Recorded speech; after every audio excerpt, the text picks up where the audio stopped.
సీరియల్లో సినిమాలో నటించాలనుకుంటున్నారా? అయితే వెంటనే మా యాక్టింగ్ స్కూల్లో జాయిన్ అవ్వండి. నమస్తే కళ్యాణ్ గారు. నమస్తే జయ గారు. కళ్యాణ్ గారు, దివ్య అని మనకి ఒక అమ్మాయి మెయిల్ చేసిందనమాట.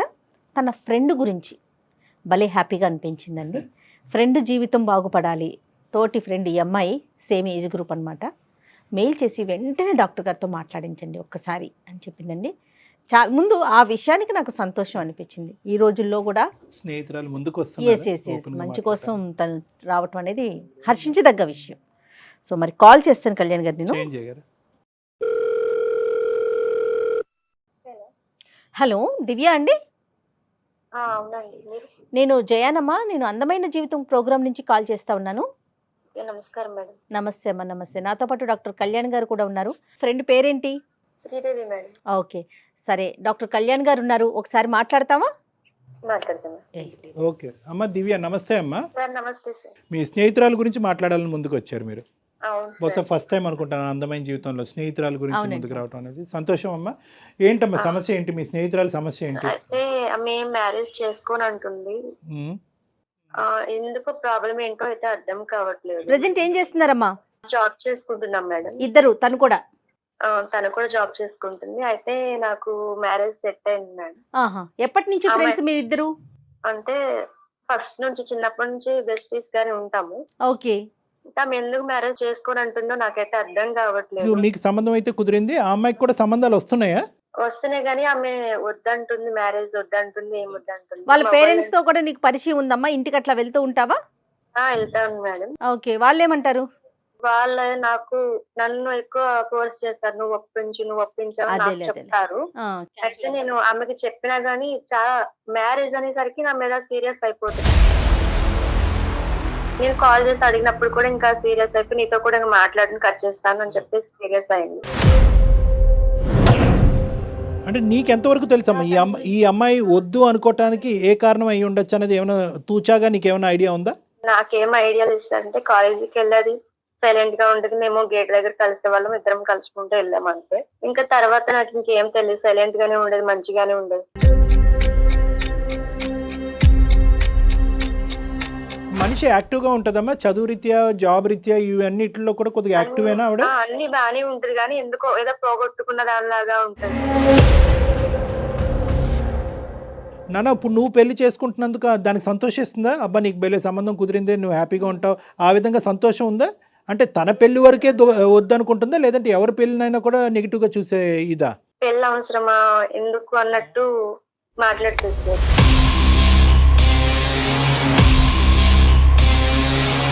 మగవాళ్ళతో కూడా మాట్లాడదు.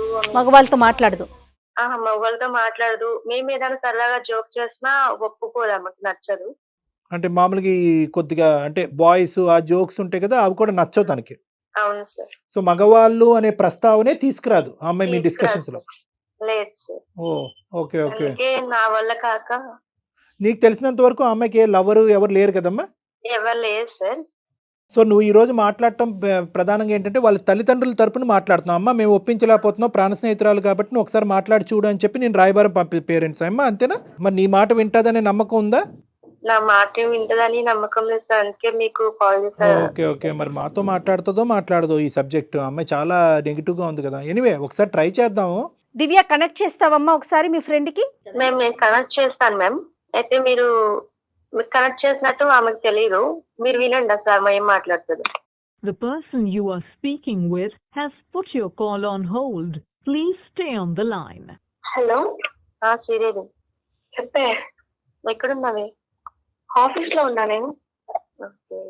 ఖాళీయా, బిజీయా నువ్వు? పర్లేదు చెప్పు. ఇంట్లో వాళ్ళు నాకు కాల్ చేశారు.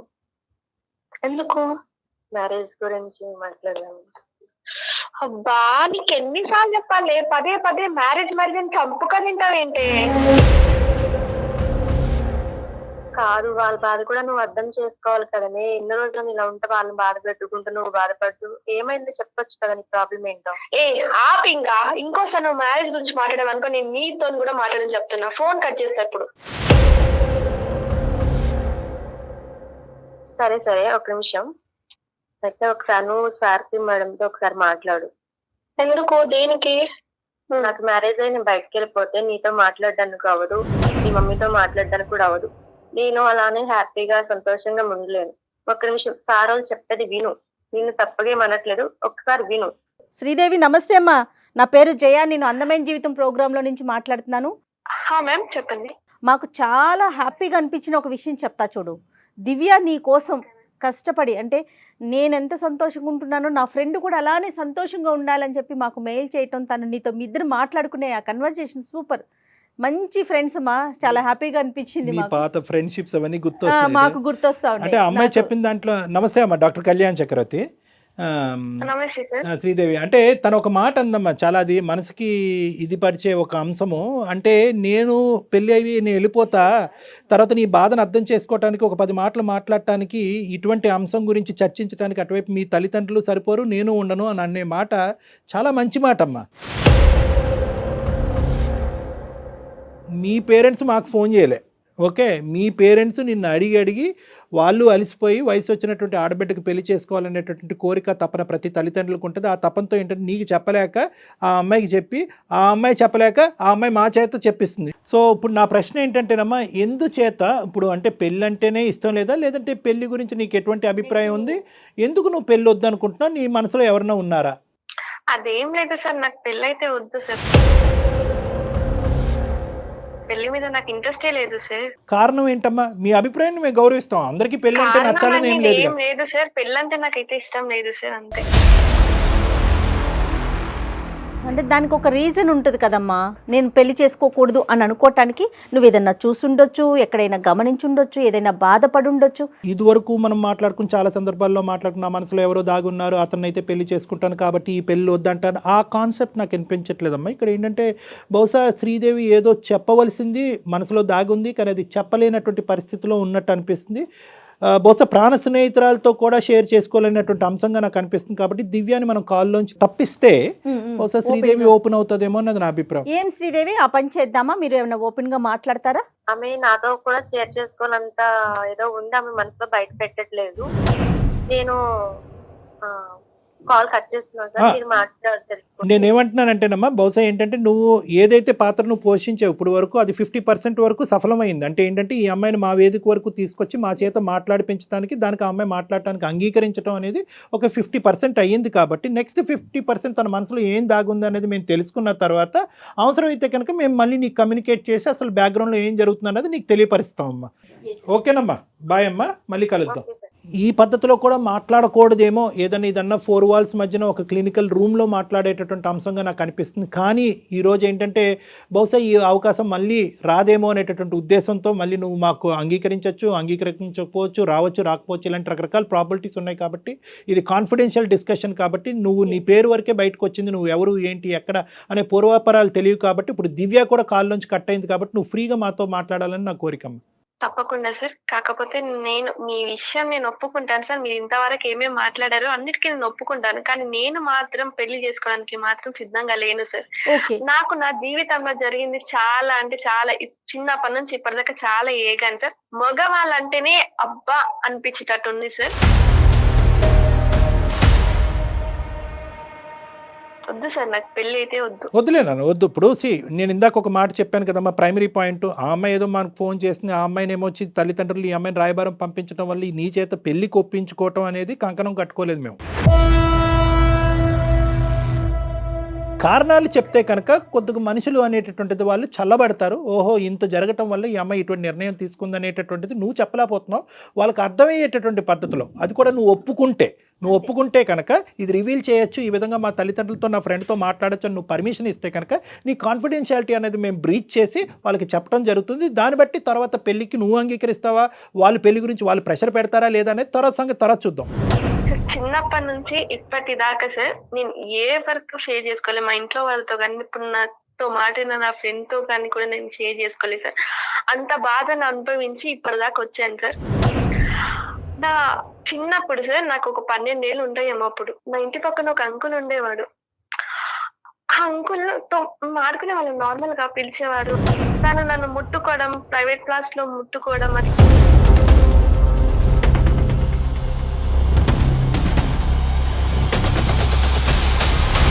సో నేను అప్పుడు అన్నాను, అంకుల్ మీరు ఇలా చేయడం కరెక్ట్ కాదు, నేను మా ఇంట్లో వాళ్ళకి చెప్తాను అని అంటే తను అప్పుడు నన్ను వదిలేశాడు.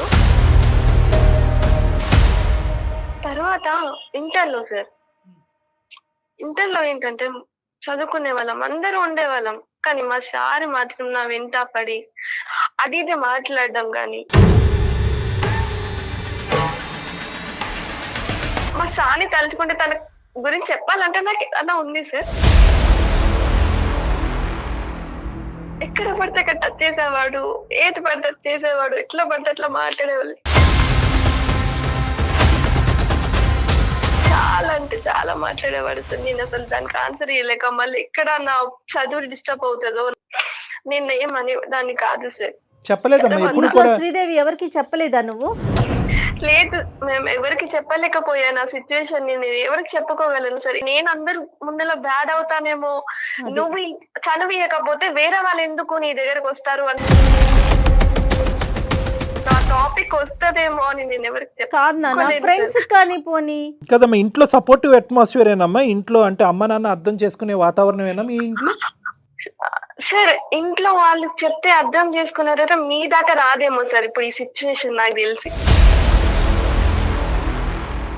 మా ఇంట్లో వాళ్ళు అసలు, మా డాడీ ఒక డ్రింకర్ సార్, మా మమ్మీ నన్ను ఇప్పటిదాకా చిన్నప్పటి నుంచి ఇప్పటిదాకా నన్ను ఆ పని ఈ పని చేసి నన్ను ఇప్పటిదాకా చదివించింది మాత్రం మా అమ్మనే సార్. ఇప్పుడు మా డాడీ మంచిగా పడ్డాడేమో కానీ మంచిగా ఉన్నప్పుడైనా వర్క్ చేసి మమ్మల్ని పెంచలేదు సార్. తను తాగి వచ్చి మా మమ్మీని అట్లా పడితే అట్లా కొట్టేవాడు సార్. డిగ్రీలో సార్ ఇలానే ఫ్రెండ్స్ ఉండేవాళ్ళు సార్, మేము అందరం ఫ్రెండ్స్ ఉండేవాళ్ళం. అయితే ఒక రోజు మా ఫ్రెండ్ బర్త్డే ఉంది, సో అందరం కలిసి వెళ్ళాము జాలీగా బయటికి. సో ఒక రోజు నాది మీద కూల్ డ్రింక్ పడ్డది బర్త్డే రోజు. సో అలా వాష్రూమ్కి వెళ్ళి నేను క్లీన్ చేసుకుంటుండే, నా ఫ్రెండ్ వచ్చి అలా నడుము పట్టుకోవడం, గిచ్చడం, ప్రైవేట్ క్లాస్ లో ముట్టుకోవడం, ఎట్ల పట్ల అట్లా కిస్ చేయడం. అక్కడ ఫ్రెండ్ కూడా నన్ను అలా చేస్తుంటే నేను ఇంకెవరిని నమ్మాలి సార్. జాబ్ లో జాయిన్ అయ్యాను సార్. అక్కడ మేనేజర్ ఓకే, అలా అక్కడ మంచిగా అనిపించింది సార్. మేనేజర్ చాలా మంచోడు, నాతో కాదు అందరితో పాటు కూడా మంచిగా ఉన్నాడు సార్. ఒక రోజు మేమందరము ట్రిప్ కి వెళ్ళాం సార్, ఆఫీస్ నుంచి ఒక ట్రిప్ కి వెళ్ళాము. డిఫరెంట్ రూమ్స్ తీసుకున్నాము, సపరేట్ గా ఉన్నాము. సో తను ఒక రోజు వచ్చాడు నా రూమ్ కి, ఏమైందో తెలియదు సార్ నాకు ఆ రోజు. సరే నేను పడిపోయాను. సో మార్నింగ్ లేసే వరకు తను నా పక్కన ఉన్నాడు. ఏంటిది నా పక్కన ఉన్నాడు ఏంటి అనుకున్నాను. సో అయిపోయింది సార్. అప్పటికే నాకు తన మీద గుడ్ ఒపీనియన్, ఎవరితో ఏమి మిస్బిహేవ్ చేయలేదు కదా, మంచిగా ఉన్నాడు కదా, సరే మ్యారేజ్ చేసుకుందామని నాకు ఒక థాట్ వచ్చింది.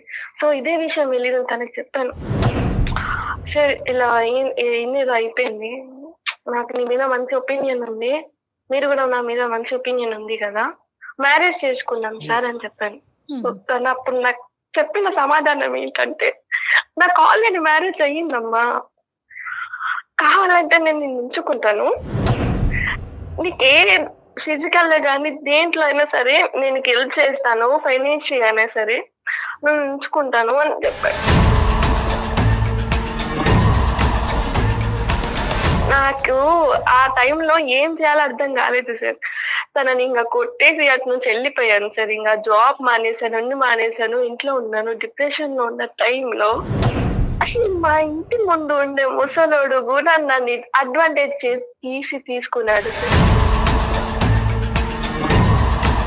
అసలు నేను ఇవ్వని నమ్మాలి సార్, ఈ ప్రపంచంలో అసలు అబ్బాయిలు ఇలా ఉంటారా, ఏం చెప్పలేకపోతున్నాను సార్. ఆ టైం వరకు ముసలోడు చిన్నప్పటి నుంచి ఇప్పటిదాకా బాధపడుతున్నా, నాలో నేను కుమిలిపోతున్నాను సార్. చెప్పండి సార్, ఏం చేయమంటారు నన్ను? చెప్పడానికి మాటలు కూడా సరిపోవమ్మా, ఎందుకంటే ఒక ఆడపిల్ల బహుశా నేనైతే మాత్రము ఇటువంటి అబ్యూజ్ని డెత్తో కంపేర్ చేస్తానమ్మా. డెత్ అంటే మానసికంగా చనిపోవటంతో కంపేర్ చేస్తాను. అంటే అందులో most difficult face for you, అన్ని ఫేసెస్ డిఫికల్టే, ఓకే, ఏది నువ్వు ఇంటర్మీడియట్లో కానీ 10th కానీ ప్రతి ఫేసు డిఫికల్టే, కానీ ఊహ తెలియనటువంటి ఒక ఫేస్ ఉంది చూడు, ఆ 12 సంవత్సరాల వయసు అప్పుడు ఆ ఫేసు, ఆ దుర్మార్గుడు ఎవడైతే కనుక నీతో ఆట పాట అనుకుంటూ చండాలంగా ప్రవర్తించినటువంటి చూడండి, అది అన్నిటికంటే అతి భయంకరమైనటువంటి సంక్షోభం అమ్మ. మిగతా చోట్ల ఎంతో కొద్ది గొప్ప నీకు ఊహ తెలుసు, ఒక ఆలోచన ఉంది, ఒక జడ్జిమెంట్ ఉంది, ఒక మనిషి నుంచి, ఒక వాతావరణం నుంచి బయటపడేటటువంటి దానికి ఒక అవకాశం ఉంది. బహుశా ఇప్పుడు నిన్ను ఇవన్నీ చెప్పిన తర్వాత అయినా పర్లేదమ్మా, నీకు మంచి మొగుడు వస్తాడు, నువ్వు పెళ్లి చేసేసుకో అమ్మా, ఆడు నిన్ను పువ్వుల్లో పెట్టి చూసుకుంటాడు, మీ అయ్యలాగా ఉండడు, నువ్వు చూసినటువంటి మిగతా నలుగురు మగాళ్ళలాగా ఉండడు అని చెప్పడానికి నాకు ధైర్యం సరిపోవట్లే. నిజంగా నేను చెప్తున్నాను కదా, నాకు ధైర్యం సరిపోవట్లేదు. ఎందుకంటే ఈ వాస్తవాలను అన్నీ కూడా జీర్ణించుకుని ఈరోజు నువ్వు బయటపడి ఈరోజు మనసు విప్పి మాతో మాట్లాడుతున్నావు చూడు, అది చాలు, అది చాలమ్మా.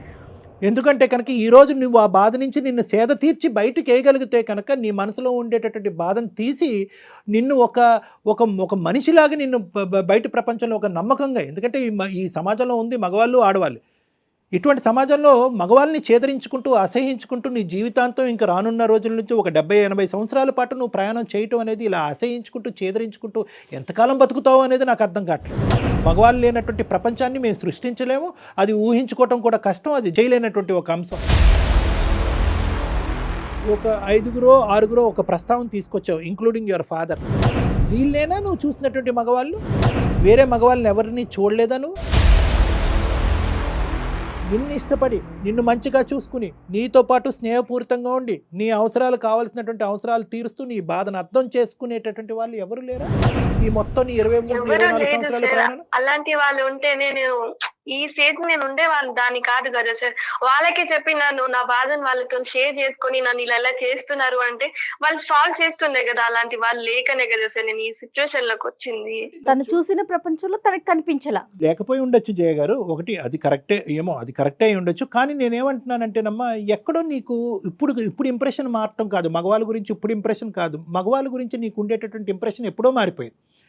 దానివల్ల ఏమైంది అంటే కనుక చాలా సందర్భాల్లో ఒక అవకాశం ఉండి, ఒక ఆలోచన ఉండి, ఒక సిచ్యువేషన్ ఉన్నా కూడా చాలామంది మగవాళ్ళతో నువ్వేంటంటే అంటీ అంటున్నట్టుగా ముట్టినట్టుగా వెళ్ళిపోయేవేమో అనేది నా అభిప్రాయం. లేకపోవటం కాదు, ఎందుకంటే అందరు మగవాళ్ళని ఇదే కేటగిరీలోకి వేయటం అనేటటువంటిది కరెక్ట్ కాదు. అంత స్థాయి డెసిషన్ తీసుకునేటటువంటి అనుభవాలు, ఆలోచన శైలి కూడా నీకు ఆ వయసు కూడా లేదు అనేది నా అభిప్రాయం. అందరినీ అదే బుట్టలో వేసి మగవాళ్ళు అందరూ కూడా దుర్మార్గులు, చండాలమైనటువంటి వాళ్ళు అనేటటువంటి అంశాన్ని బహుశా నీ బ్రెయిన్లో ఇప్పుడు కాదు ఎప్పుడో నాటుకుపోవటం వల్ల, అందరి నుంచి దూరంగా వెళ్ళిపోవటం వల్ల ఆఖరికి నీకేంటంటే మంచి వాళ్ళు తక్కువగా తగిలారు, చెడ్డవాళ్ళు ఎక్కువగా తగిలారు. కాబట్టి నీకు ఒక అభిప్రాయం అనేది నీ మానసికంగా ఒకటి క్రియేట్ అయిపోయింది. మగవాళ్ళు ఆ జాతే కరెక్ట్ కాదు, అటువంటి జాతిని నేను చూడటమే తప్పు, అటువంటి జాతిని పెళ్లి చేసుకుని ఒక ప్రయాణం కొనసాగించడం అనేటటువంటిది అసలు నేను ఊహించుకోనటువంటి అంశంగా నువ్వు ఒక నిర్ణయంకి వచ్చేసావు అనేది నా అభిప్రాయం. నీ బాధను నేనేమి ఇక్కడ తక్కువ చేసి మాట్లాడట్లేదు. నీకు జరిగినటువంటి సంఘటనలు ఏదో జరిగిపోయినాయి అమ్మా, ఈ రోజు నువ్వు మర్చిపోయి నువ్వు ఆటోమేటిక్గా కళ్ళు మూసుకుని ముందుకెళ్ళిపో అనేటటువంటిది అనట్లేదు.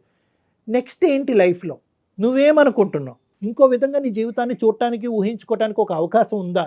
నాకు అసలు జీవితం మీద విరక్తి వస్తుంది సార్. నాకు అసలు బతకాలని ఓపే లేదు. ఇప్పుడు బతుకుతున్నాను అంటే దానికి కారణం మా అమ్మ. తన వల్ల నేను ఇప్పుడు బతుకుతున్నాను. ఇంకా మంచిగా బతకాలి అలాంటి థాట్స్ అయితే నా దాంట్లో ఏం లేవు సార్. నేను మానసికంగా చచ్చిపోయాను సార్.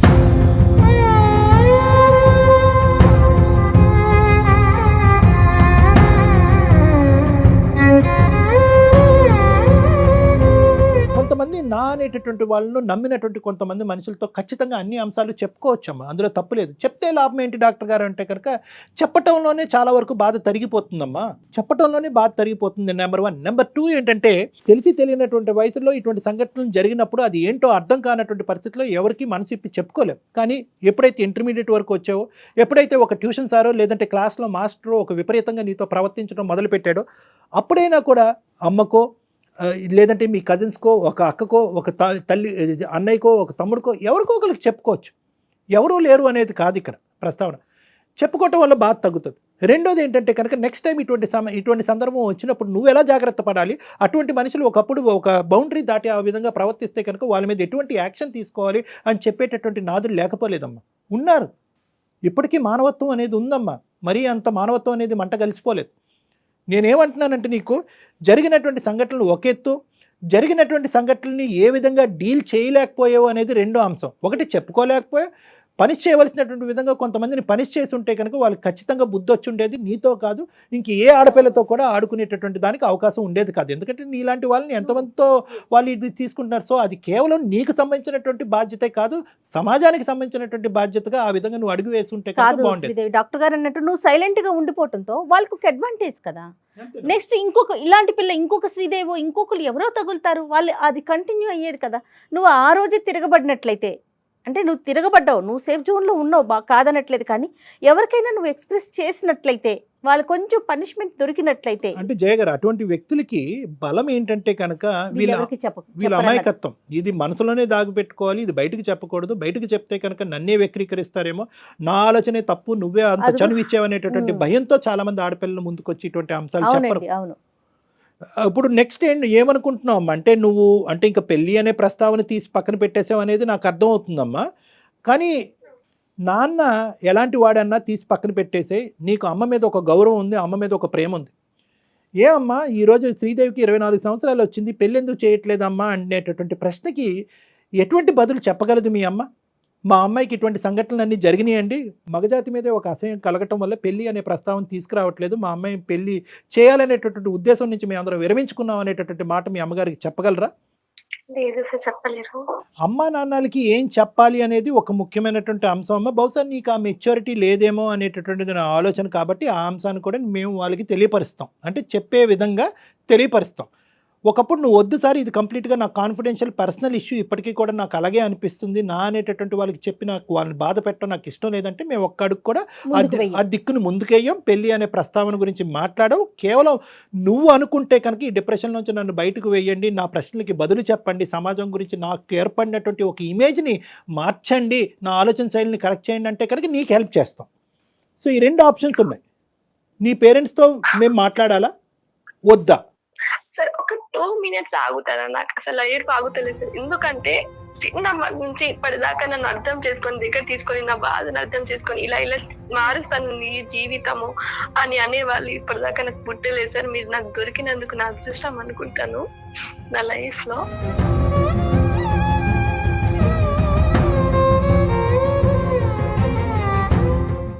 అమ్మ టేక్ యూర్ టైం అమ్మ, నేనేమి పుష్ చేయట్లేదు, ఎటువంటి అంశంలో నేను ముందుకు తొయ్యట్లేదు. ఇప్పటి వరకు నువ్వు ఈ సబ్జెక్ట్ మీద ఎప్పుడు ఆలోచించలేదు, చెప్పుకోలేదు కదా. ఆ బాధ తను చెప్పేసరికి మనసు తేలిక పడి ఉంటుంది.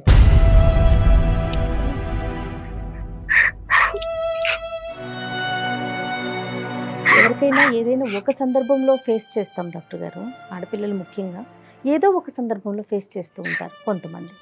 కానీ దురదృష్టం అనుకోవాలో ఏమో, కానీ ప్రతి లెవెల్లో అంటే చెప్పాలి అంటే ఆ అమ్మాయి చెప్పినటువంటి ఏజ్ బట్టి ఎవ్రీ 4 to 5 yearsలో ఒక సంఘటన జరిగింది. ఇంక ఏ విధంగా నమ్మకం వస్తుంది అమ్మాయికి?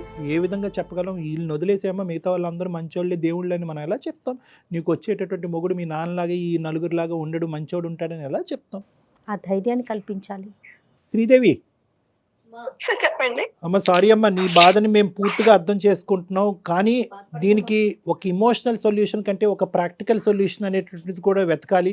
నీకు అనుభవం ఆ వయసు లేదు కాబట్టి అమ్మాయికి చెప్పాలి అనేది నా అభిప్రాయం అమ్మ.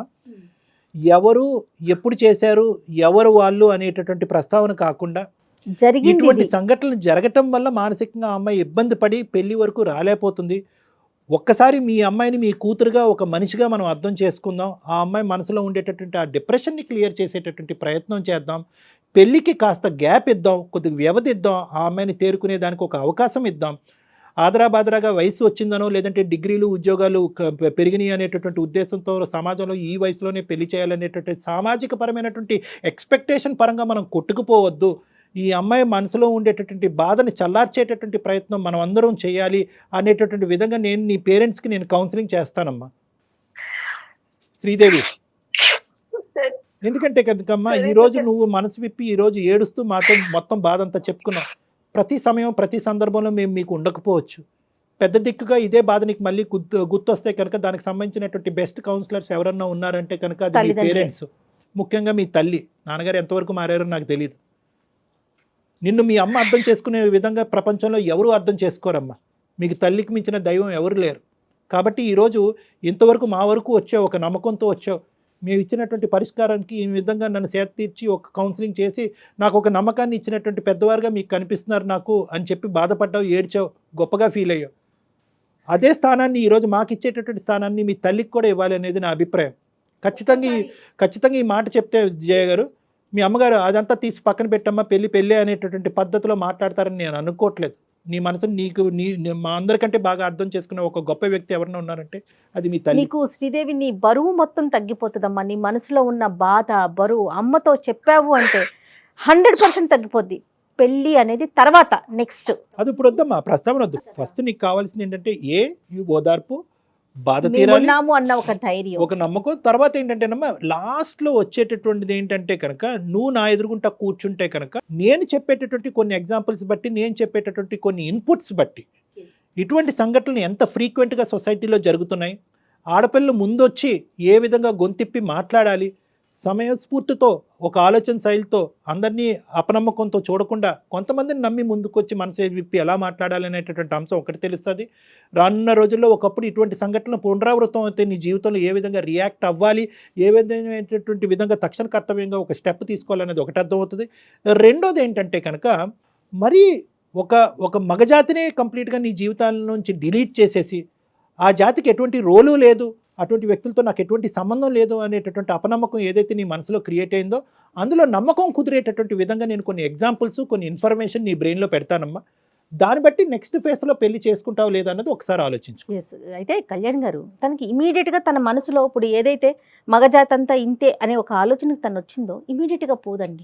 మీరు కొన్ని రోజుల పాటు తనతో మాట్లాడాలి, కొన్ని సెషన్స్ తీసుకోవాలి. ఎందుకంటే గాయపడిన హృదయం కదా చిన్నప్పుడు, అది కూడా చిన్నప్పుడు ఏమి తెలియని వయసులో కదా. శ్రీదేవి డాక్టర్ గారు చెప్పింది ఒకసారి ఆలకించమ్మా, ఒకసారి అమ్మతో మాట్లాడదాం, తర్వాత నువ్వు ఒకసారి డాక్టర్ గారిని కలుద్దు గాని. తప్పకుండా సార్, తప్పకుండా మాట్లాడండి. ప్రతి ఆడపిల్ల ఆలోచించవలసిన అంశం ఏంటంటే ఇది నేను చెప్పకపోవటం వల్ల, ఇది బహిర్గతం చేసి ఒక యాక్షన్ తీసుకోకపోవటం వల్ల నేను సేఫ్ అవుతానని అనుకోవద్దు. ఎందుకంటే కనుక ఈ క్రూరులు, ఈ మూర్ఖులు, ఈ విధ్వంసకరమైనటువంటి ఆలోచన శైలి కలిగేటటువంటి వాళ్ళు వీళ్ళని పీడోఫైల్స్ అంటారు, లేదంటే అబ్యూజర్స్ అంటూ ఉంటారు. వీళ్ళు చాలా డేంజరస్ సొసైటీ. మీరందరూ ఆడపిల్లలందరూ కంకణం కట్టుకుంటేనే వీళ్ళని బహిర్గతం చేసి సమాజంలో వీళ్ళని శిక్షించేటటువంటి విధంగా మీరు ముందుకెళ్ళచ్చు. ఇది కేవలం నీ వరకు చేసుకునేటటువంటిది ఒకటే కాదు, నువ్వు అందరినీ తట్టి లేపేటటువంటి ఒక కార్యక్రమం కింద ఈరోజు మనం ఎపిసోడ్ మిగలాలి అని అంటున్నాం. భయపడద్దు. వాళ్ళు ఎన్ని బ్లాక్మెయిల్ చేసినా, ఎన్ని పద్ధతులకు, ఎన్ని విధాలుగా మాట్లాడినా మీరు భయపడద్దు, ముందుకు రండి. ఎందుకంటే సమాజంలో మంచితనం అనేటటువంటిది ఉంది, సమాజంలో ఒక న్యాయం అనేటటువంటిది ఉంది. ఇలాంటి వాళ్ళని శిక్ష పడేటటువంటి పద్ధతులు, మార్గాలు ఉన్నాయి. అన్లెస్ అండ్ అంటిల్ మీరు గొంతిప్పి మాట్లాడేంత వరకు ఇవన్నీ ముందుకు రావడానికి అవకాశం లేదు. అర్థమైందమ్మా? తప్పకుండా సార్. నువ్వు ఓపెన్ గా మాట్లాడావు, ఒకసారి డాక్టర్ గారిని కలుద్దు గాని, ఓకేనా? ధైర్యంగా ఉండు. దివ్యతో కూడా ఒక 2 మాటలు చెప్తామమ్మా. అమ్మ దివ్యతో కూడా, ఎందుకంటే అమ్మాయి మనకి ఎంతో ఒక ఆశతో, ఒక కోరికతో, ఒక మంచి ఆలోచన, అభిప్రాయంతో ఈరోజు మాకు ఫోన్ కలిపింది కాబట్టి దివ్యతో కూడా మేము ఒక 2 మాటలు చెప్తాము. ఎందుకంటే ఆ అమ్మాయి యొక్క సపోర్ట్ సేమ్ ఏజ్ గ్రూప్ కాబట్టి ఆ అమ్మాయి యొక్క సపోర్ట్ కూడా నీకు లైఫ్లో చాలా ఇంపార్టెంట్. ఆ అమ్మాయికి కూడా ఇవి 2 మాటలు చెప్తాను నీ పర్మిషన్తో. ఓకేనమ్మా? Okay sir. రైట్, ఓకే అమ్మా. మళ్ళీ కలుద్దాం క్లినిక్లో. అమ్మానాన్నతో పాటు అమ్మానాన్నతో నేను మాట్లాడతాను, ఫోన్ చేసి మాట్లాడతాను అమ్మానాన్నతో పాటు కలిసి మీరు అందరూ కలిపి నా దగ్గరికి వద్దిరిగా నా క్లినిక్కి. ఓకేనమ్మా? తప్పకుండా సార్. Okay sir. రైట్.